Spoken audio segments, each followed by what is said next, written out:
ناظرین گرامی، آج ہم بات کریں گے اس عورت کی جس نے حضور اقدس صلی اللہ علیہ وآلہ وسلم پر ظلم و ستم کے پہاڑ توڑے۔ وہ عورت جسے تاریخ ام جمیل کے نام سے جانتی ہے۔ ام جمیل وہ بدبخت عورت تھی جو راتوں کو کانٹے چنتی تھی، مگر یہ کانٹے پھولوں کے لیے نہیں بلکہ اللہ کے نبی حضور صلی اللہ علیہ وآلہ وسلم کو زخمی کرنے کے لیے بچھائے جاتے تھے۔ اس کا شوہر ابو لہب بظاہر رشتے میں حضور صلی اللہ علیہ وآلہ وسلم کا چچا تھا، مگر کردار میں وہ دشمنوں سے بھی بدتر نکلا۔ یہ دونوں میاں بیوی دن رات صرف ایک ہی مشن پر تھے، اللہ کے محبوب صلی اللہ علیہ وآلہ وسلم کو تکلیف دینا، آپ کی دعوت کو روکنا اور آپ کے خلاف نفرت پھیلانا۔ لیکن کیا آپ جانتے ہیں کہ جنہوں نے نبی کریم صلی اللہ علیہ وآلہ وسلم کو ستایا ان کا انجام کیا ہوا؟ آج کی ویڈیو میں ہم جانیں گے کہ ام جمیل کون تھی، وہ ایک عورت ہو کر اتنی سنگ دل کیسے بن گئی، اس کے شوہر ابو لہب کا انجام کتنا عبرتناک ہوا، اور اس کے مرنے کے بعد اس کی لاش کے ساتھ ایسا کیا ہوا کہ لوگ اسے دفنانے سے بھی گھبرانے لگے، اور اس کا وہ بدبخت بیٹا جس نے گستاخی کی انتہا کر دی تھی، اسے ایسی دردناک موت کیسے ملی کہ آج بھی لوگ اس کے انجام سے سبق سیکھتے ہیں۔ ناظرین گرامی، ام جمیل کا اصل نام عروہ بنت ہر تھا۔ وہ قریش کے معروف قبیلے بنو امیہ سے تعلق رکھتی تھی، جو مکہ کے بااثر ترین قبیلوں میں شمار ہوتا تھا۔ نسب کے لحاظ سے یہ عورت ایک معزز گھرانے میں پیدا ہوئی، مگر دل و دماغ اور کردار کے اعتبار سے ظلم، بغض اور انتقام کا چلتا پھرتا مجسمہ تھی۔ ام جمیل کا تعلق اگرچہ براہ راست نبی کریم صلی اللہ علیہ وآلہ وسلم کے خاندان سے نہ تھا، مگر وہ حضرت ابو سفیان رضی اللہ تعالیٰ عنہ کی بہن تھی۔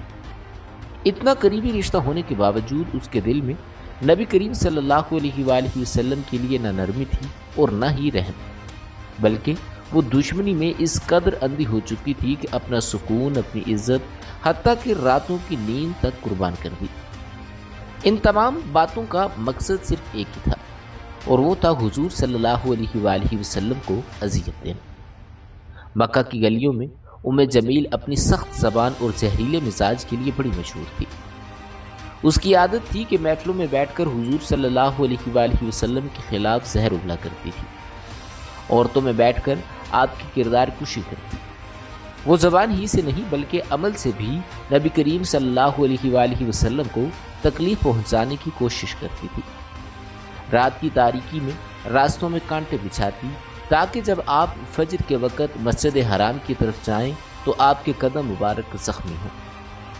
جب نبی کریم صلی اللہ علیہ وآلہ وسلم نے اللہ تعالیٰ کی وحدانیت کا پیغام دینا شروع کیا تو ام جمیل بھی مکہ کی گلیوں میں پھرنے لگی۔ جہاں بھی حضور صلی اللہ علیہ وآلہ وسلم کی دعوت کی آواز پہنچتی تو وہ فوراً وہاں جا کر لوگوں کے دلوں میں نفرت بھرنے لگتی۔ وہ نبی کریم صلی اللہ علیہ وآلہ وسلم پر جادوگر، دیوانہ اور فتنہ انگیز جیسے جھوٹے الزامات لگاتی، کہتی کہ یہ پیغام قبیلوں کو آپس میں لڑانے کے لیے ہے۔ ایک بار نبی کریم صلی اللہ علیہ وآلہ وسلم بیمار ہوئے اور 1 یا 2 راتیں تہجد کے لیے نہ اٹھ سکے تو ام جمیل آپ کے دروازے پر آئی اور طعنہ دیتے ہوئے بولی کہ محمد، میرا خیال ہے کہ تمہارا شیطان تمہیں چھوڑ گیا ہے۔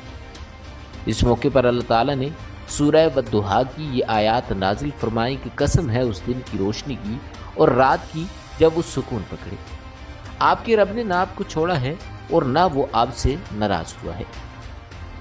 ناظرین، مفسرین لکھتے ہیں کہ ابو لہب اور اس کی بیوی ام جمیل حضور صلی اللہ علیہ وآلہ وسلم کے پیچھے اس طرح لگے رہتے جیسے باولا کتا اپنے شکار کے پیچھے بھاگتا ہے۔ ان کا مقصد صرف اور صرف نبی کریم صلی اللہ علیہ وآلہ وسلم کو تکلیف دینا اور آپ کی دعوت کو روکنا تھا۔ حضرت اسماء بنت ابی بکر رضی اللہ تعالی عنہما فرماتی ہیں کہ جب سورہ لہب نازل ہوئی تو ام جمیل غصے سے پاگل ہو گئی۔ وہ اس قدر تلملا اٹھی گویا کسی نے اس کے سینے پر پہاڑ رکھ دیا ہو۔ اس نے ہاتھ میں ایک پتھر اٹھایا اور دیوانہ وار گلیوں میں چلتی ہوئی حضور صلی اللہ علیہ وآلہ وسلم کو تلاش کرنے نکل پڑی۔ راستے میں وہ چیخ چیخ کر کہتی جاتی، ہم نے اس شخص کا انکار کر دیا ہے جس کی مذمت کی گئی ہے، ہم محمد کے دین سے نفرت کرتے ہیں، ہم اس کے حکم کو ماننے سے انکار کرتے ہیں، یہ الفاظ اللہ کے محبوب صلی اللہ علیہ وآلہ وسلم کے خلاف نفرت اور گستاخی کا کھلا اظہار تھے۔ یہ گویا ایک چیلنج تھا۔ اس وقت حضور صلی اللہ علیہ وآلہ وسلم مسجد میں تشریف فرما تھے اور حضرت ابوبکر صدیق رضی اللہ تعالیٰ عنہ بھی آپ کے ساتھ تھے۔ جب حضرت ابوبکر رضی اللہ تعالیٰ عنہ نے ام جمیل کو آتے دیکھا تو فوراً عرض کیا کہ یا رسول اللہ، یہ بات زبان عورت آ رہی ہے، مجھے ڈر ہے کہ کہیں یہ آپ پر ہاتھ نہ اٹھا دے۔ حضور صلی اللہ علیہ وآلہ وسلم نے نہایت اطمینان سے فرمایا کہ فکر نہ کرو، وہ مجھے دیکھ نہ سکے گی۔ اور پھر آپ صلی اللہ علیہ وآلہ وسلم نے قرآن مجید فرقان حمید کی تلاوت شروع فرما دی۔ وہی قرآن جس میں اللہ تعالیٰ نے فرمایا ہے کہ جب نبی کریم صلی اللہ علیہ وآلہ وسلم قرآن پڑھتے ہیں تو ہم ان کے اور منکرین کے درمیان ایک پردہ ڈال دیتے ہیں، اور یہاں پر بالکل یہی ہوا۔ ام جمیل قریب آئی، لیکن وہ حضور صلی اللہ علیہ وآلہ وسلم کو دیکھ نہ سکی۔ اس نے حضرت ابوبکر رضی اللہ تعالیٰ عنہ سے سوال کیا کہ تمہارا ساتھی کہاں ہے؟ اس نے میری ہجر کی ہے۔ حضرت ابوبکر رضی اللہ تعالیٰ عنہ نے ارشاد فرمایا کہ اس گھر کے رب کی قسم میرے ساتھی نے تمہاری ہجر نہیں کی۔ یہ بات بظاہر سچ بھی تھی، کیونکہ نبی کریم صلی اللہ علیہ وآلہ وسلم نے تو خود کچھ بھی کہا ہی نہیں تھا۔ در حقیقت ام جمیل کی ہجر تو خود رب کعبہ نے قرآن مجید فرقان حمید میں کی تھی۔ یہ سن کر ام جمیل وہاں سے غرور کے ساتھ واپس پلٹ گئی اور جاتے ہوئے بولی کہ قریش خوب جانتے ہیں کہ میں ان کی سردار کی بیٹی ہوں۔ لیکن ناظرین، ام جمیل اکیلی نہ تھی، اس کا شوہر ابو لہب بھی دشمنی میں کسی حد پر رکنے والا نہ تھا۔ اس کی دشمنی صرف نبی کریم صلی اللہ علیہ وآلہ وسلم کی ذات مبارکہ تک محدود نہ رہی، بلکہ اس نے آپ صلی اللہ علیہ وآلہ وسلم کی بیٹیوں کو بھی اپنے انتقام کا نشانہ بنایا۔ حضرت رقیہ رضی اللہ تعالیٰ عنہ اور حضرت ام کلثوم رضی اللہ تعالیٰ عنہ حضور صلی اللہ علیہ وآلہ وسلم کی دو بیٹیاں تھیں جن کا نکاح ابو لہب کے بیٹوں عتبہ اور عتیبہ سے ہوا تھا۔ یہ نکاح اس وقت ہوا تھا جب حضور صلی اللہ علیہ وآلہ وسلم نے ابھی اعلان نبوت نہ فرمایا تھا۔ جب قرآن مجید فرقان حمید کی صورت تبت یدا ابی لہب وتب نازل ہوئی، جس میں ابو لہب اور اس کی بیوی کی مذمت کی گئی، تو ابو لہب اور ام جمیل نے اپنے بیٹوں پر دباؤ ڈالا کہ وہ رسول اللہ صلی اللہ علیہ وآلہ وسلم کی بیٹیوں کو طلاق دے دیں۔ انہوں نے یہاں تک کہہ دیا کہ اگر تم نے طلاق نہ دی تو ہم تم سے قطع تعلق ہی کر لیں گے۔ چنانچہ عتبہ اور عتیبہ نے حضرت رقیہ اور حضرت ام کلثوم رضی اللہ تعالی عنہما کو طلاق دی تھی۔ یہ طلاقیں کسی ذاتی وجہ سے نہ دی گئیں، بلکہ محض دشمنی اور نفرت کی بنیاد پر دی گئی تھی۔ یہ واقعہ اس بات کا ثبوت ہے کہ ابو لہب اور ام جمیل کی دشمنی کس حد تک جا پہنچی تھی کہ وہ اللہ کے نبی صلی اللہ علیہ وآلہ وسلم کی بیٹیوں کو بھی نہ بخش سکے۔ بہرحال ناظرین گرامی، اکثر لوگ ابو جہل کو اسلام کا سب سے بڑا دشمن سمجھتے ہیں، لیکن اگر گہرائی سے دیکھا جائے تو سب سے خطرناک دشمن ابو لہب تھا، جو نبی کریم صلی اللہ علیہ وآلہ وسلم کا سگا چچا تھا۔ اس کا نام عبد العزیٰ بن عبد المطلب تھا۔ چونکہ اس کے چہرے پر ہمیشہ ایک سرخی سی رہتی تھی، اسی لیے اسے ابو لہب یعنی شعلے والا کہا جانے لگا۔ جب حضور صلی اللہ علیہ وآلہ وسلم کی ولادت کی خبر اسے پہنچی تو ابو لہب نے خوشی کے عالم میں اپنی ذاتی لونڈی صوبیہ کو آزاد کر دیا، مگر یہ خوشی زیادہ دیر نہ رہی۔ جب نبی کریم صلی اللہ علیہ وآلہ وسلم نے اعلان نبوت فرمایا تو وہی ابو لہب سب سے بڑا دشمن بن کر سامنے آیا۔ ایک دن آپ صلی اللہ علیہ وآلہ وسلم نے قریش کے سرداروں کو کوہ صفا پر جمع کر کے فرمایا کہ اگر میں تم سے یہ کہوں کہ اس پہاڑ کے پیچھے دشمن کا لشکر ہے تو کیا تم میری بات مانو گے؟ سب نے کہا کہ ہاں، ہم نے آپ کو ہمیشہ سچ بولتے پایا ہے۔ تب آپ صلی اللہ علیہ وآلہ وسلم نے ارشاد فرمایا تو سن لو، میں تمہیں ایک بڑے عذاب سے ڈرانے آیا ہوں۔ یہ بات ابو لہب کو برداشت نہ ہوئی، وہ چیخ اٹھا کہ اے محمد، تیرا برا ہو، کیا اس لیے تو نے ہمیں یہاں جمع کیا تھا؟ ناظرین، یہی وہ موقع تھا جب سورہ لہب نازل ہوئی، جس میں اللہ تعالیٰ نے ابو لہب اور اس کی بیوی ام جمیل کی مذمت فرمائی۔ قرآن مجید فرقان حمید میں یہ وہ واحد مقام ہے جہاں کسی دشمن کا نام لے کر اس کی مذمت کی گئی ہو۔ اللہ تعالیٰ نے ارشاد فرمایا تبت یدا ابی لہب وتب، یعنی ابو لہب کے ہاتھ ٹوٹ جائیں اور وہ ہلاک ہو جائے۔ اس کی بیوی ام جمیل کو حمالۃ الحطب یعنی لکڑیاں ڈھونڈنے والی کہا گیا۔ مفسرین کے مطابق وہ نبی کریم صلی اللہ علیہ وآلہ وسلم کے راستے میں کانٹے بچھایا کرتی تھی اور آخرت میں جہنم کی آگ بھڑکانے کے لیے ایندھن جمع کرے گی۔ روایات کے مطابق ام جمیل اس طرح مری کہ لکڑیوں کا گھٹا اس کے گلے میں الجھ گیا اور وہ دم گھٹنے سے مر گئی۔ ناظرین، ابو لہب کا انجام بھی نہایت عبرتناک تھا۔ جنگ بدر کے بعد جب قریش کے سارے سردار مارے گئے تو ابو لہب پر ایک وبا، جسے عربی میں عدسہ کہتے ہیں، نازل ہوئی۔ اس کے جسم پر پھوڑے نکل آئے، پیپ بہنے لگی اور پورا خاندان اسے چھوڑ گیا۔ 3 دن تک اس کی لاش سڑتی رہی، یہاں تک کہ قریش نے چند غلاموں کو پیسے دے کر کہا کہ لاش کو لکڑیوں سے گھسیٹ کر شہر سے باہر لے جا کر دفن کر دو۔ ابو لہب کی بیوی ام جمیل اپنے سونے کے ہار پر فخر کیا کرتی تھی اور کہتی تھی کہ میں اسے بیچ کر محمد کی دشمنی پر خرچ کروں گی۔ اللہ تعالیٰ نے اسی کے گلے میں جہنم کا وہ توق ڈال دیا جس سے شیطان بھی پناہ مانگے۔ ان کا بیٹا عتیبہ بھی والدین کی طرح گستاخ تھا۔ اس نے نبی کریم صلی اللہ علیہ وآلہ وسلم کی شان میں بدتمیزی کی اور آپ کے چہرہ انور کی طرف تھوکا، مگر وہ تھوک آپ پر نہ گرا بلکہ زمین پر ہی گرا۔ نبی کریم صلی اللہ علیہ وآلہ وسلم نے ارشاد فرمایا کہ اللہ اس پر اپنے کتوں میں سے کسی کتے کو مسلط کر دے۔ روایات میں آتا ہے کہ شام کے سفر کے دوران قافلہ ایک گرجا گھر میں ٹھہرا۔ رات کو ایک شیر آیا، سب لوگوں کے چہروں کو سونگا اور بالآخر عتیبہ کو چیر پھاڑ ڈالا۔ ابو لہب سر پکڑ کر بیٹھ گیا اور کہتا رہا کہ میں جانتا تھا کہ محمد کی بد دعا میرے بیٹے کو نہیں چھوڑے گی۔ ناظرین گرامی، حضور صلی اللہ علیہ وآلہ وسلم نے کبھی ذاتی انتقام نہیں لیا، لیکن جب اللہ تعالیٰ کی حرمت پامال کی گئی تو وہ فیصلہ کن اقدامات کرتے تھے۔ فتح مکہ کے موقع پر جب سب کو عام معافی ملی تب بھی چند افراد کے بارے میں فرمایا کہ اگر وہ بیت اللہ کے پردوں کے پیچھے بھی چھپے ہوں تو میں انہیں وہاں سے نکال کر قتل کروں گا، کیونکہ انہوں نے گستاخی رسول کا جرم کیا تھا۔ ایک مرتبہ نبی کریم صلی اللہ علیہ وآلہ وسلم کی عدالت میں ایک نابینا صحابی نے اعتراف کیا کہ اس نے اپنی لونڈی کو قتل کیا ہے، کیونکہ وہ آپ صلی اللہ علیہ وآلہ وسلم کی شان میں گستاخی کیا کرتی تھی۔ نبی کریم صلی اللہ علیہ وآلہ وسلم نے ارشاد فرمایا کہ تجھ پر کوئی قصاص نہیں۔ اسی طرح مدینہ کا ایک یہودی شاعر جس کا نام کعب بن اشرف تھا، نبی کریم صلی اللہ علیہ وآلہ وسلم کی گستاخی کیا کرتا تھا۔ اس کے جواب میں حضور صلی اللہ علیہ وآلہ وسلم نے حضرت حسان بن ثابت رضی اللہ تعالیٰ عنہ کو کھڑا کیا۔ آپ صلی اللہ علیہ وآلہ وسلم نے دعا دی کہ یا اللہ روح الامین کو حسان کے ساتھ کر دے۔ پھر حضرت حسان نے ایسا جواب دیا کہ گستاخ خاموش ہو گیا۔ ناظرین گرامی، ان تمام واقعات کا مقصد صرف یہ ہے کہ ہمیں اندازہ ہو کہ گستاخی رسول کی سزا کیا ہے اور اسلام اس کے بارے میں کیا موقف رکھتا ہے۔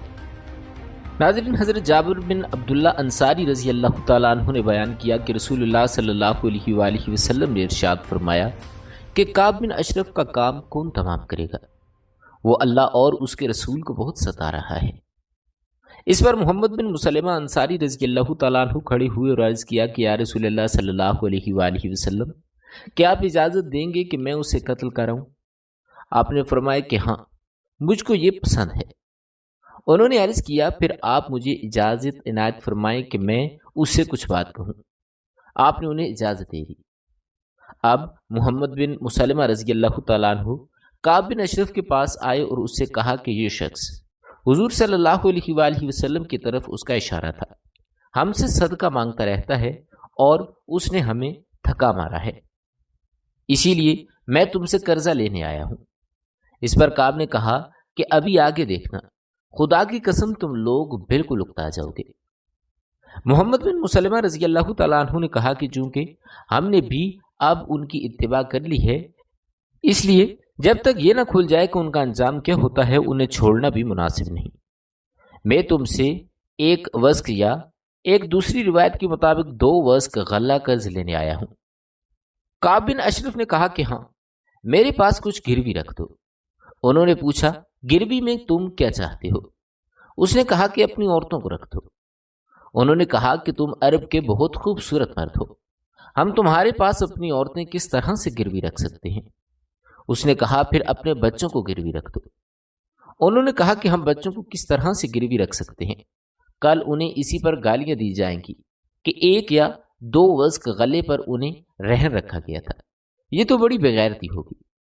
البتہ ہم تمہارے پاس اپنے لاما گروی رکھ سکتے ہیں، یعنی ہتھیار۔ محمد بن مسلمہ رضی اللہ تعالیٰ عنہ نے اس سے دوبارہ ملنے کا وعدہ کیا اور رات کے وقت اس کے یہاں آئے۔ ان کے ساتھ ابو نائلہ بھی موجود تھے۔ وہ کعب بن اشرف کے رضائی بھائی تھے۔ پھر اس کے قلعے کے پاس جا کر انہوں نے آواز دی۔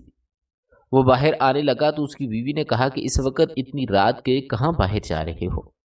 اس نے کہا وہ تو محمد بن مسلمہ اور میرا بھائی ابو نائلہ ہے۔ اس کی بیوی نے کہا کہ مجھے یہ آواز ایسی لگتی ہے جیسے اس سے خون ٹپک رہا ہو۔ کعب نے جواب دیا کہ میرے بھائی محمد بن مسلمہ اور میرے رضائی بھائی یہ ابو نائلہ ہیں۔ ناظرین، کعب بن اشرف کو اگر رات میں بھی نیزہ بازی کے لیے بلایا جائے تو وہ نکل پڑتا تھا۔ راوی نے بیان کیا ہے کہ جب محمد بن مسلمہ اندر گئے تو ان کے ساتھ 2 آدمی اور تھے۔ انہیں یہ ہدایت کی گئی تھی کہ جب کعب آئے تو اس کے سر کے بال ہاتھ میں لے لے اور اسے سونگھ لے۔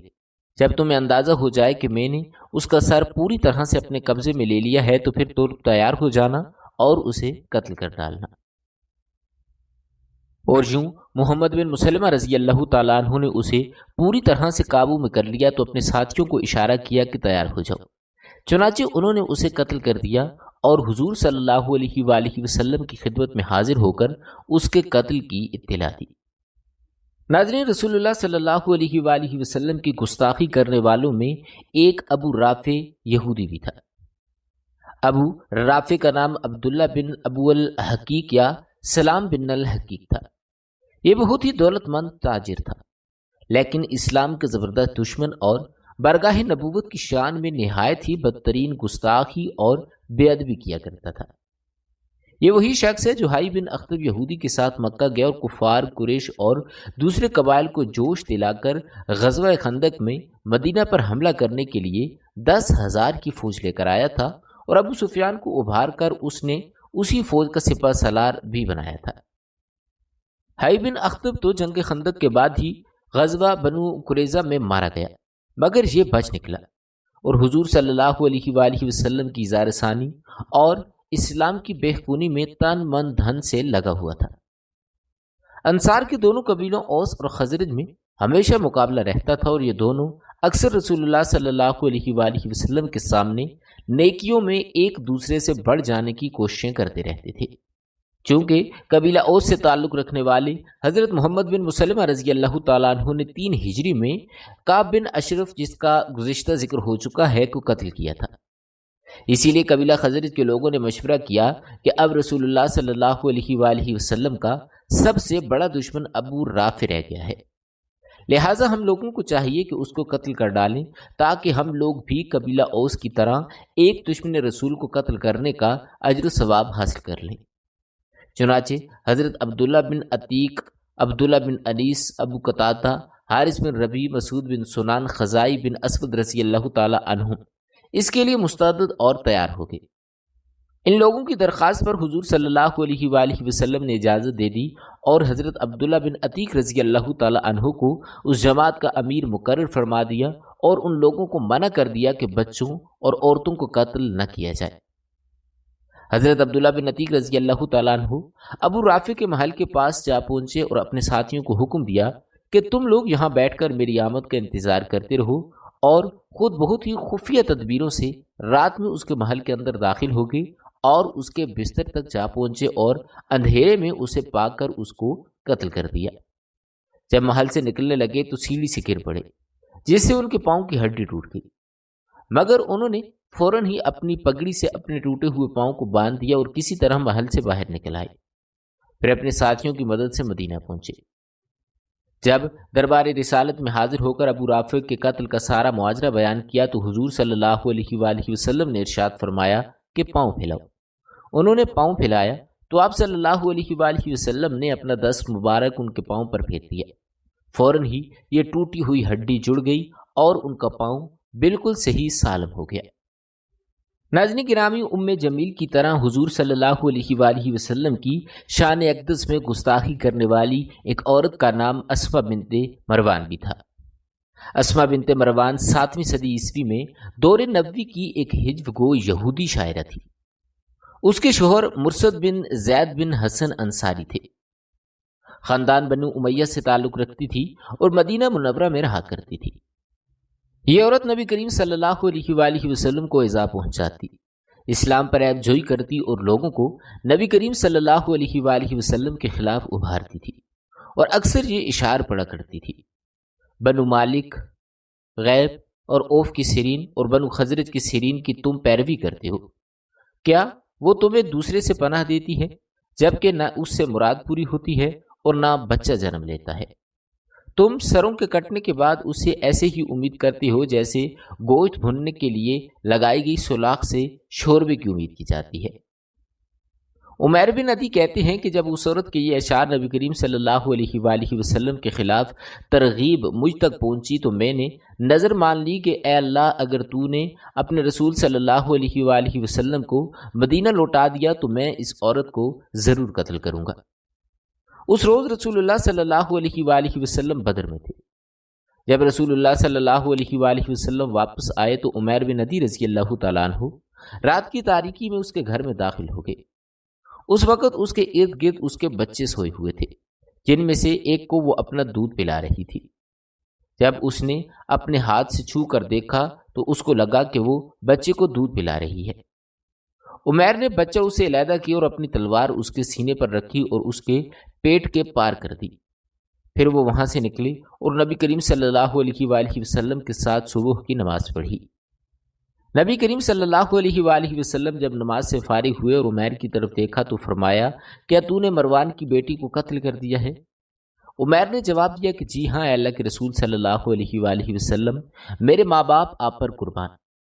عمیر کو ڈر محسوس ہوا کہ کہیں اس کے قتل کی وجہ سے اللہ کے رسول ناراض نہ ہو جائیں۔ انہوں نے کہا، اے اللہ کے رسول صلی اللہ علیہ وآلہ وسلم، کیا اس کا مجھ پر کوئی گناہ تو نہیں؟ آپ نے فرمایا، اس کے بارے میں کوئی دو رائے نہیں۔ میں نے رسول اللہ صلی اللہ علیہ وآلہ وسلم کی زبان سے یہ محاورہ پہلی مرتبہ سنا تھا۔ عمیر کہتے ہیں کہ پھر نبی کریم صلی اللہ علیہ وآلہ وسلم اپنے ارد گرد بیٹھے ہوئے لوگوں کی طرف متوجہ ہوئے اور فرمایا، اگر تم کسی ایک ایسے آدمی کو دیکھنا پسند کرو جس نے غیب میں اللہ اور اس کے رسول صلی اللہ علیہ وآلہ وسلم کی نصرت بیان کی ہے تو عمیر بن عدی کو دیکھ لو۔ عمر بن خطاب رضی اللہ تعالیٰ عنہ نے کہا کہ اس نابینے کی طرف دیکھو جو کہ اللہ اور اس کے رسول صلی اللہ علیہ وآلہ وسلم کی اطاعت میں چلتا ہے۔ آپ صلی اللہ علیہ وآلہ وسلم نے ارشاد فرمایا، اسے نابینا مت کہو، یہ تو بینا ہے۔